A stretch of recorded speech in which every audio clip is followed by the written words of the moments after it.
Welcome to Season 9 of Baywatch, everyone! What a momentous occasion! Put your tray tables up, set your seats in the upright position, and prepare for landing as we glide into Baywatch's 9th year. Sad to say, this is the last gasp for original recipe Baywatch, as Seasons 10 and 11 were retooled into Baywatch Hawaii. And if you saw any of my videos about Season 8, it should be obvious to you why they felt the need to do a complete overhaul. But before they got to that, they made one final attempt to refresh their show. The flood of Playboy babes did nothing to lift up the viewership numbers, so Season 9 decided to do this crazy thing and try just a little bit. Incredulously, Baywatch actually kind of cares about their quality before they go to Hawaii and completely give up again. Yeah, so Baywatch got a lot of criticism for their Playboy season, so they proceeded to let go of 8 of their 13 main characters in what became known as the Baywatch Bloodbath. I've already gone over the Bloodbath extensively, but needless to say, the cast became a lot smaller. We'll see the addition of 2 new characters to the roster as well, but that's for later in the season. Anyway, adding eye candy didn't work, so they decided to change the focus instead to action-based stories. This is evident in their promos, which all use the "Get in on the action" tagline. Baywatch. Get in on the action. Get in on the action. Get in on the action. Get in on the action. Get in on the action. Get in on the action. Get in on the action. Get in on the action. Get in on the action. Get in on the action. Get in on the action. Get in on the action. Get in on the action. Get in on the action. Get in on the action. Get in on the action. Get in on the action. Get in on the action. Action. A lot of action. Action is sort of a part of her personality. I know I've been doing a lot more action. Much more action. Baywatch. Get in on the action on Baywatch. Baywatch is any and every genre, but this was really a transition period for our show. The TV landscape was a-shiftin', and Baywatch needed to get with the times. All of a sudden, you had to have structure and consistency and audience retention. Starting this season, Baywatch has things like next time previews and cold opens. But at the same time, sometimes they forgot that the purpose of a cold open is to hook the audience and perhaps set up the story for later. So occasionally, it's just a non sequitur, like getting blown away by reused footage of an exploding tower. It's kind of amusing seeing Baywatch flounder in its attempts to become a real show again, because it's long since forgotten how to. Also, they remixed and shortened the intro theme.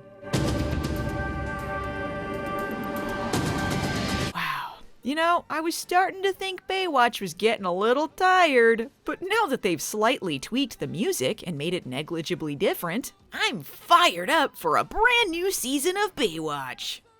Anyway, you'll be happy to know that I have a few Season 9 scripts floating around, so I'll be going over those when I get to the episodes I have. But before we go deeper into their 2-part season premiere, we've got a gigantic loose end to tie up concerning the finale of Season 8. And that is the incredible mess that is Neely. Just to recap, in one of Baywatch's few legitimate character arcs, Neely went from a sneaky, conniving alcoholic who made eyebrows flee the country, threatened to sue Baywatch, and stole people's boyfriends, to a character who began to care about others, overcame a painkiller addiction, became a mother, and fell in love with Mitch, culminating in a last-minute wedding blowout during their 3-part Princess Cruise commercial in Alaska. They invited that bear they fought to the ceremony, but unfortunately, he couldn't make it. Neely underwent the biggest character transformation of the series, and it was really interesting to see her grow as the show went along. As insane and hilarious as a Mitch/Neely pair-up was, I was actually invested in seeing where this was going. Well, Gena Lee Nolin decided to exit the show after this so she could focus on raising her son. And, as you can imagine, this left them in a bit of a bind, seeing as how her character just married Mitch Von Malibu, the main character of Baywatch. So, how did they tackle this sticky situation? In probably the worst way possible, of course. They didn't have a lot of great options, but they went with the most terrible and mean-spirited. Great job, Baywatch! So meet Threely. You might recall that Neely was originally played by guest star Heather Campbell, before being recast as Gena Nolin when she became a lead. Now she's cast another one of her shape-shifting spells and become Jennifer Campbell, no relation to Heather, who previously fought a trash bag with Mitch on Baywatch nights. Detonation imminent. Before that, she guest starred in 2 episodes of Baywatch proper as Eyebrows' motorcycle girlfriend Jessie.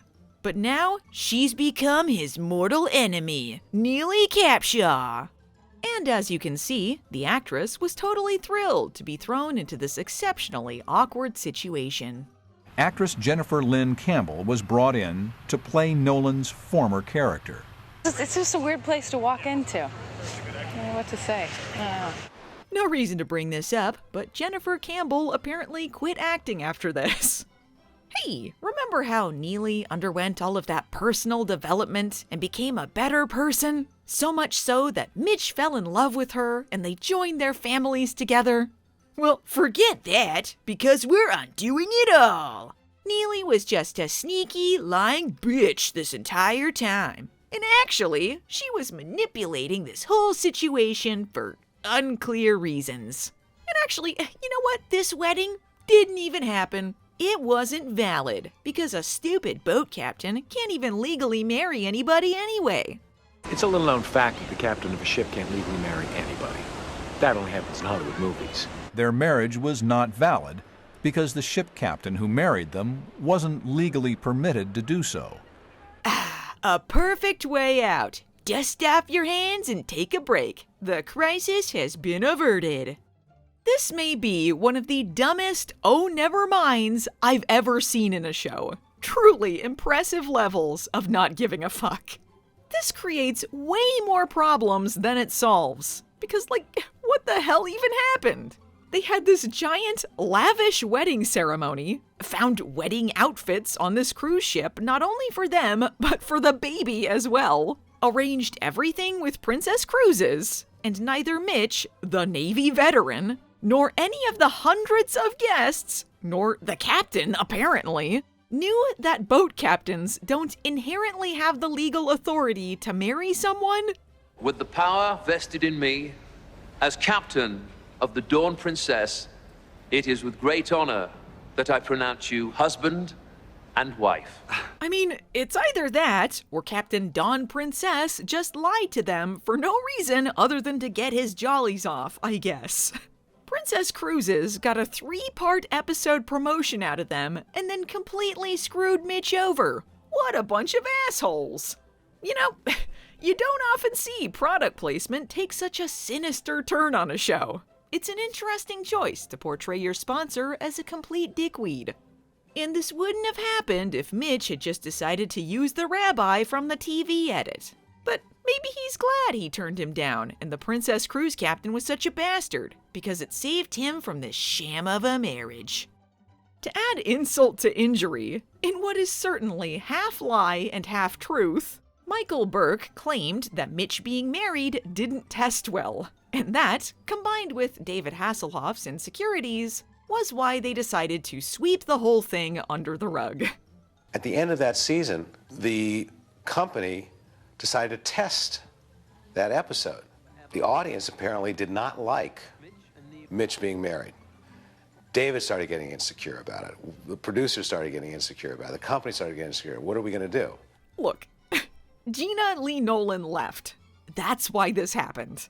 And I don't doubt that David Hasselhoff had some insecurities, but clearly he was the one pushing for the characters to get married in the first place, as part of his years-long mission to saddle Mitch with a replacement Hobie to make him appear younger. This is an undertaking he continues into this season, when we get Hobie 3, 4, or 5, depending on if you count Joey or Ashley. But on the other hand, it's possible he wanted the kid, but for Mitch to remain a sexy, available bachelor, so who knows? Maybe this all worked out exactly like he wanted. Maybe the producers were just really hoping for Mitch to find the next frog hybrid girlfriend of his dreams. We can only guess. The one thing we can be certain of is that this audience rioting against Mitch being married was entirely fictional. At any rate, after this two-parter, Neely is only in a couple more episodes until, you guessed it, the Hawaiian wedding movie, when suddenly she becomes Gena Nolin again. Despite the fact they make it seem like she's going to be a season-long problem, she disappears until near the end when they decide they should probably wrap up that story. She's gonna cause lots of problems. There's even more nonsense when it comes to Mitch and Neely's failed relationship, but we'll get to that as we go along. Hey, so we have an episode of Baywatch to cover, right? Guess who's also back? That's right, it's Craig. Hey Mitch, remember how it was obviously supposed to be me talking to you last episode, but for some reason it was Ron? Sure do. Ron, the backbone of Baywatch. Talking to him was the most important thing that happened on my trip to Alaska. Didn't you get married? Nope! Mitch is going to work, but he discovers the tower was trashed by a high tide. Things are so serious, he tells Craig to call for backup if he doesn't hear from him in 5 minutes. If you don't hear from me in 5 minutes, send backup. Buchanan here, open and ready for business. See, when I told you to send backup, I was just pulling a prank. My favorite thing about being a life-saving individual is that I'm allowed to be horribly irresponsible.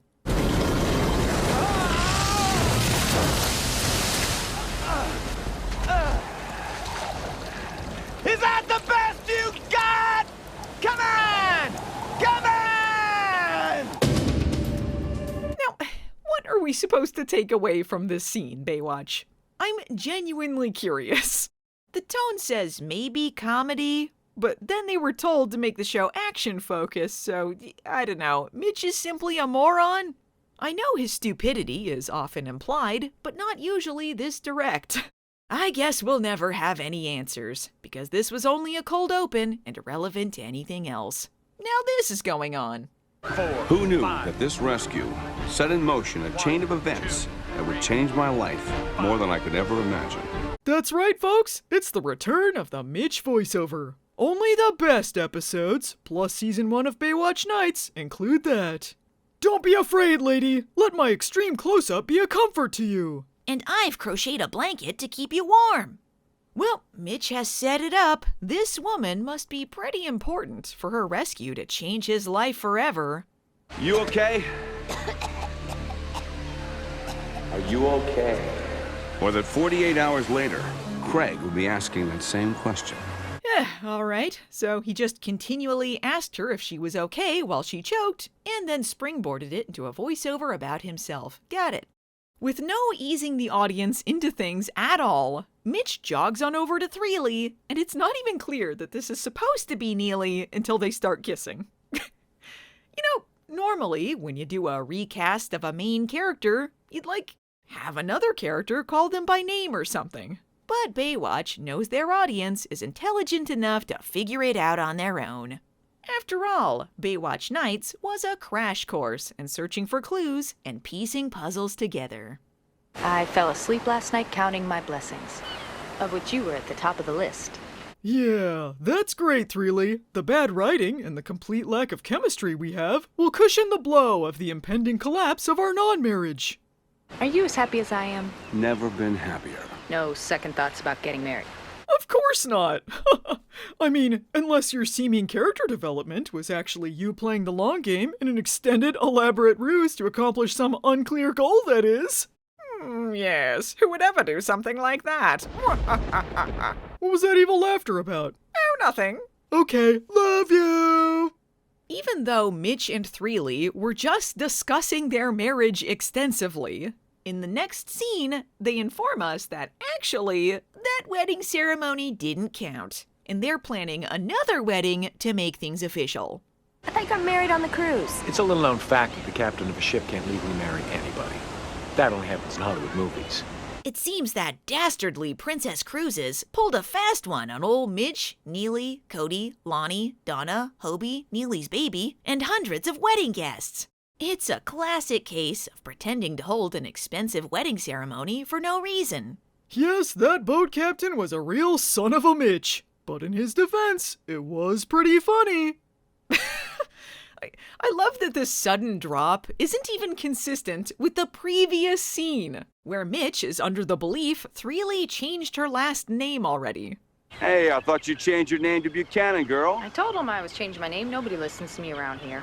Well, get on it, Threely, because you have to change your last name before we get married for real. And saying they aren't really married is inconsistent with the scene right after as well, where Mitch continues to refer to Threely as his wife. 201 to KMF 295. I'm at the Sand and Sea Club. I'm going to take 5 and say hi to my lovely wife. Everything else aside, newly not really married Mitch is so annoying. You know, you could stand to use a few more umbrellas. Oh, I wish. The new manager can't afford them. Gee, Threely, you sure do say all of your lines a lot snottier now that you've regenerated. Oh, shut up and look at my nipples, Mitch. Apparently, Threely stayed at the beach club after getting clean because they have a daycare center. But she's already married a new babysitter, but not really, and she's sick of working here. I want to be a real lifeguard again. Let us dissolve out as we wonder what that rescue from earlier in the episode had to do with any of these events so far.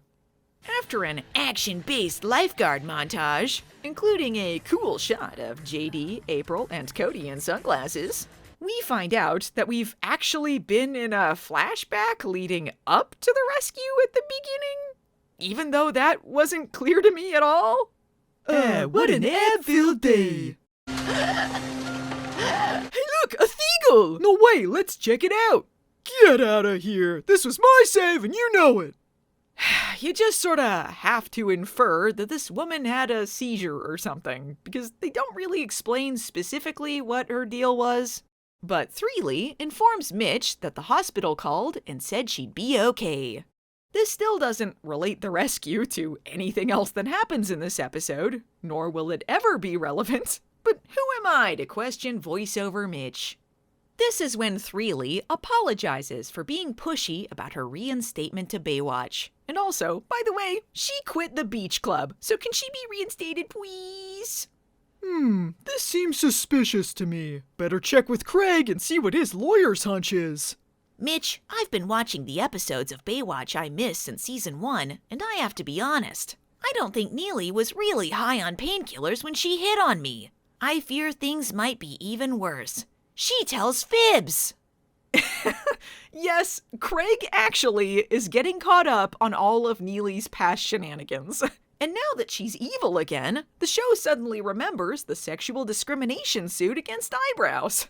See, if they'd had a lifeguard lawyer on the team back then, things never would have gotten so far that they had to rehire Neely or face yet another lawsuit. And Mitch wouldn't have fallen in love with his beautiful, murderous siren of the sea.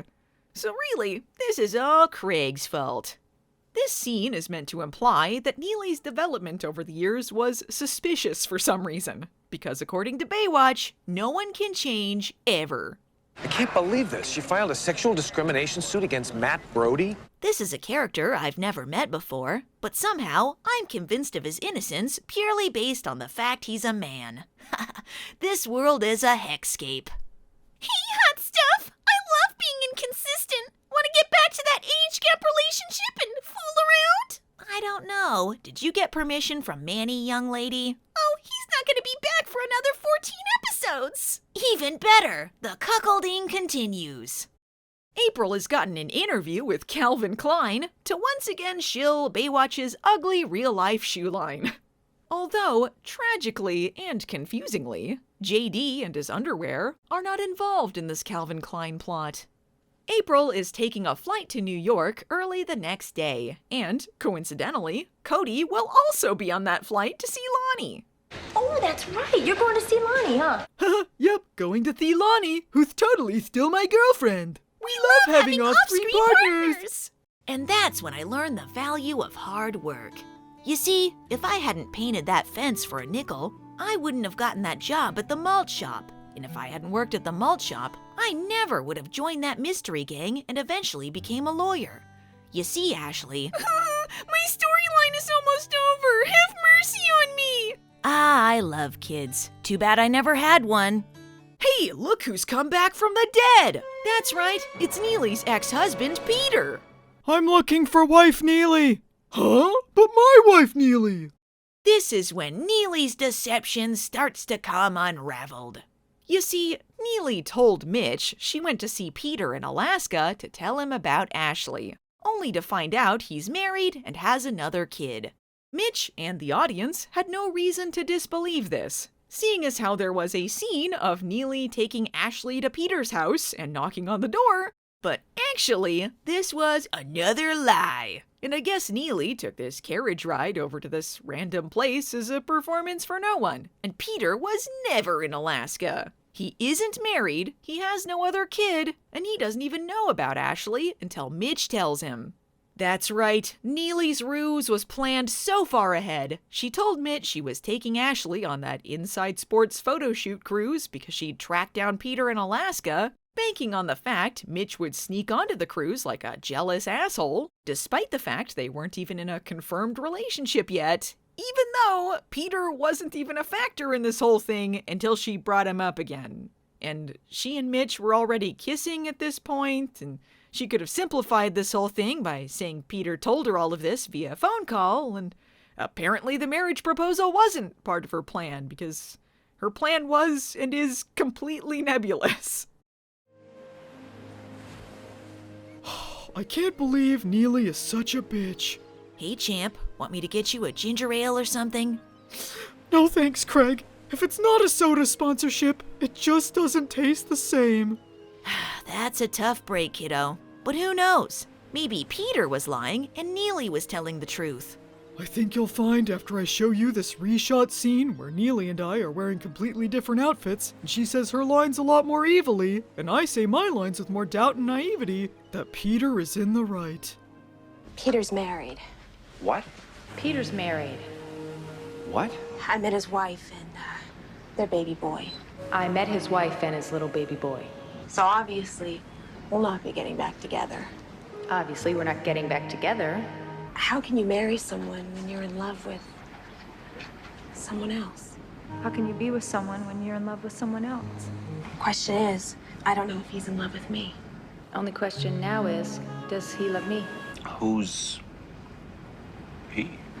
You? Who's he? You. Me. Me? Are you? Am I what? Are you in love with me? Do you? Do I what? Love me. Neely, I love you more than anyone on this earth. Neely, I love you more than anyone I've ever loved in my entire life. The only way any of this makes sense is if you think of this as a really shitty version of Rashomon.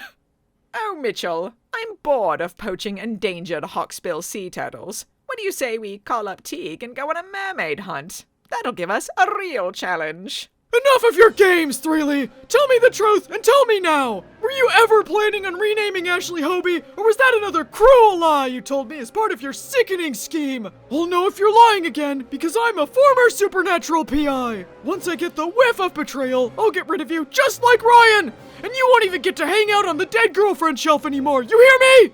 I didn't know that you were going to propose to me. All I was thinking was that I didn't want to deal with my ex-husband. Which is why I brought it up for no reason and never really visited or talked to him. How did that make it so you didn't have to deal with him? It didn't. My problems were solved. I was stupid. Oh, see, now it all makes sense. She's just dumb. Got it. Oh, I am so stupid! According to Threely, she really was in love with Mitch and didn't want to lose him, even though they were fine until she brought Peter up out of nowhere. So all of this happened because she wanted Mitch to think she was going to rekindle her relationship with Peter because she wasn't going to.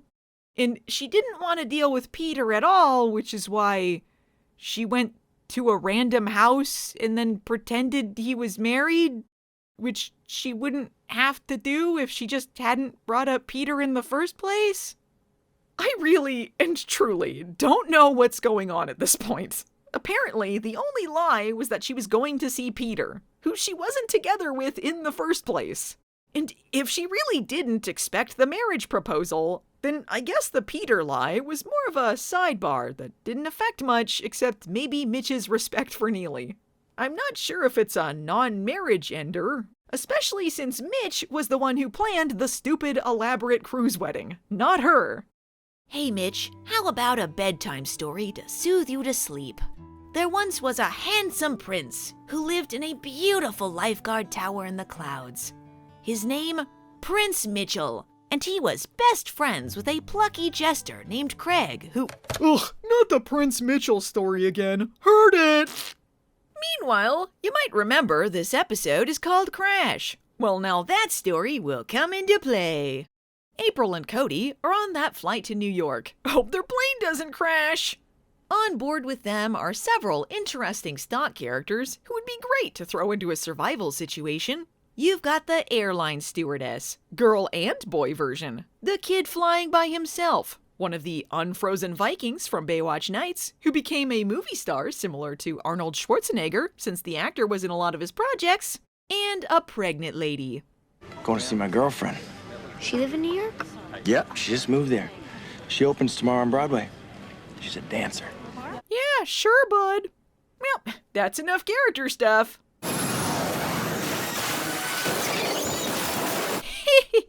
I'm so glad Baywatch is now in the world of late 90s CGI. They've been obscuring their CGI and murky underwater scenes prior to this, but no longer.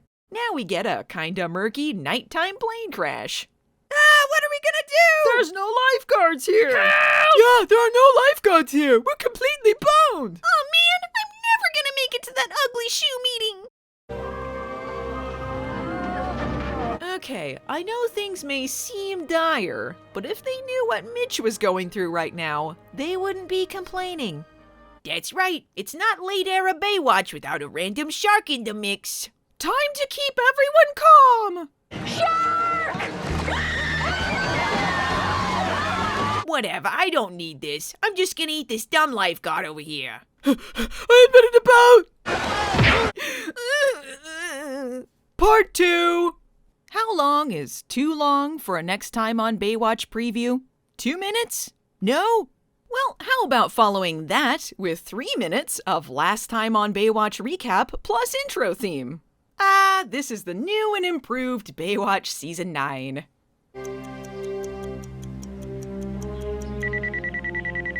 Huh? Omega Watch product placement! Anyway, off to save those dummies on the plane. This involves a lot of slow rescue procedure, so the rest of this already too long review is gonna sail right by. And that's right, Shippy, Newman, and Cheryl are here.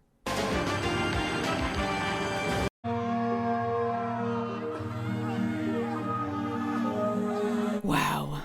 Mitch did not expect this plane crash to have so many panicked survivors. Even JD's abs were unprepared for this situation. Not to undercut the gravity of what's happening or anything, but considering only the 2 pilots died when the plane split in half, I'd say that's an unrealistically good outcome here. I'm getting there first. There might be body parts floating around that I can sell on the black market. You used to collect random body parts with me, Threely. What happened to us? I'm gonna need as many care packages as possible. I repeat, as many care packages as possible! Craig is worried about April, his maybe sorta girlfriend. Mitch has his crumbling non-marriage with Threely, and now these extras. Everyone has an extreme age gap relationship by this point. Your wife's right over here. And suddenly the same extras are on a raft again. Whew, this is not the continuity I expected from Baywatch Season 9. Nobody punches me and gets away with it. I'm here for revenge! It's fine. Way to go, Mitch. I do enjoy a good shark chopping. That's what I did when I rescued April last time, so it stands to reason I've gotta go get her again.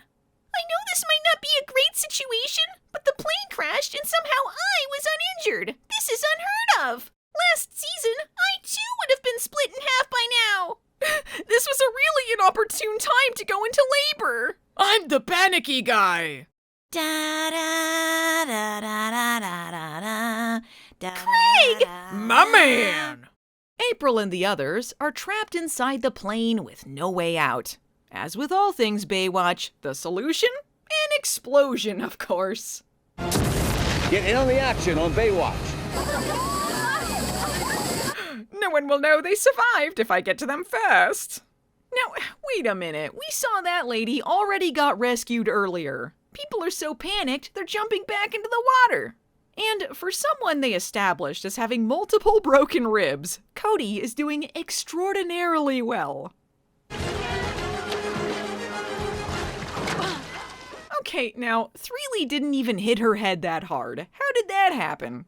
I was stupid. Threely, my beautiful, manipulative, not really wife! Let me rescue you so I can lord it over you in the future! Good, good. Yeah, reviving Threely will eat up some more time. We still got 10 minutes to fill. I love you, Mitch Buchanan. Newman, do you think the audience will notice that we only have one scene with me and Threely as a happy couple to cut to? Pathetic. Well, everyone's at the hospital now, and that lady had her baby. Her name is April. I named her after the biggest loser I know. Oh, that's beautiful! And in a few more years, she'll be old enough to date my boyfriend. Speaking of Craig, he tells Mitch he's never been as happy with anyone as he is with Threely. So he should go home and work things out with her. That defies everything we've seen on screen this episode. And I'm still confused as to who is mad at who about what specifically here, but this seems like terrible advice. Considering Threely only shows up in this season in the same number of episodes Craig guest stars in, you can guess how this unfolds in the future. But look at how I'm eating Threely's face in this montage! We were meant to be! Got the key to Lonnie's apartment. We can stay there while she's in New York. Oh, okay, so they're apparently under the impression Lonnie is coming back. I'm so glad Baywatch always pretends characters who they know are leaving the show are gonna stick around forever.